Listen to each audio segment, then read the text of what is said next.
Great day everyone, my name is Brent B. Antonio from ECE1GH.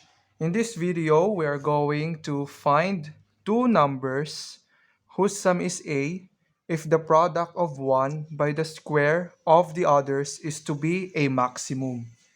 In terms of solving for applied maximum or applied maxima and minima, the first thing that we have to do is to draw the problem. But because this is the type of our problem, the best thing to do first is to write an equation. So it was stated that two numbers whose sum is A.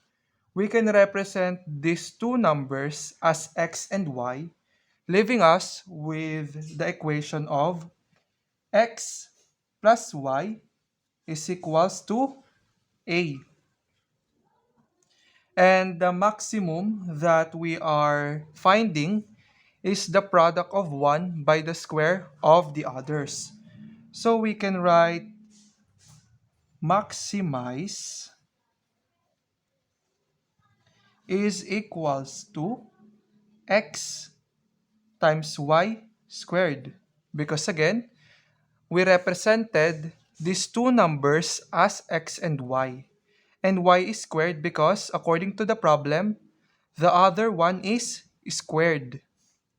Now, with having this equation, we are now going to reduce the number of variables in the left side into 1. Because in the meantime, we have two variables, the x and y. We're going to reduce this to 1 by finding the value of x in this equation. So, in this equation, we can say that x is equals to a minus y. Why minus y? Because we just transfer the y to the right side, making the positive y a negative y. So we can now write function of y is equals to, because x is equals to a minus y, this will be quantity of a minus y times y squared. Now we're going to distribute the y squared, leaving us with f of y is equals to y squared times a. That would be a y squared.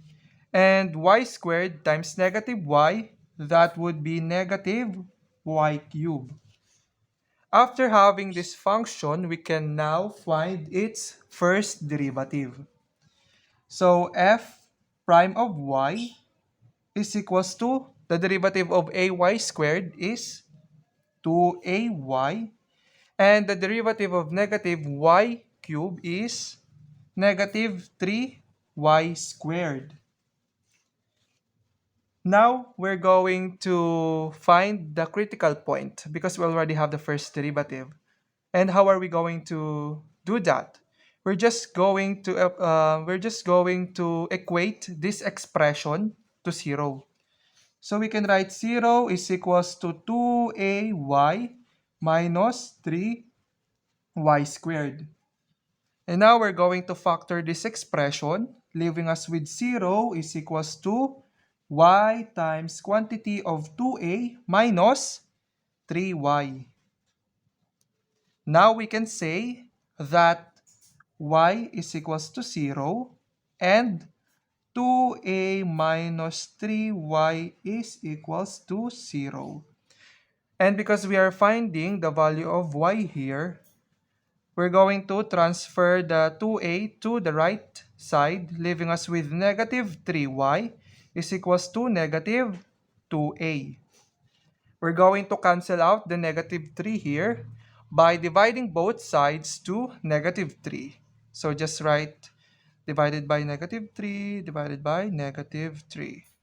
Negative 3 in the left side will be cancelled, leaving us with the value of y as 2a over 3.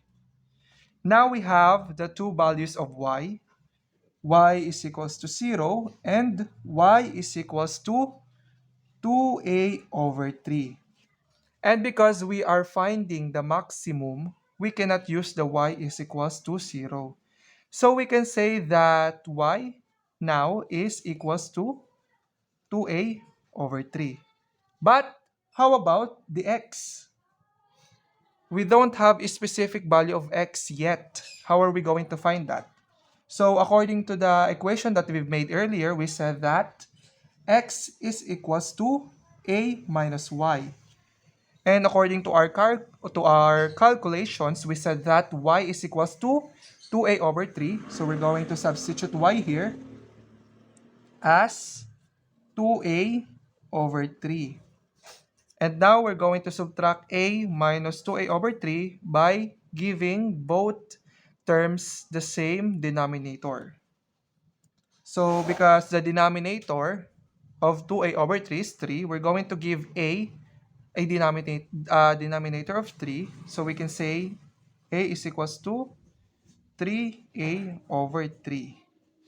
Now we can write x is equals to 3a minus 2a over 3, leaving us with the value of x, which is a over 3. Now we have our final answer.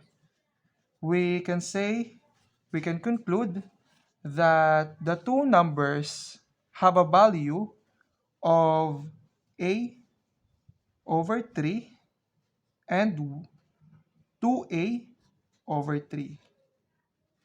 This is now our final answer.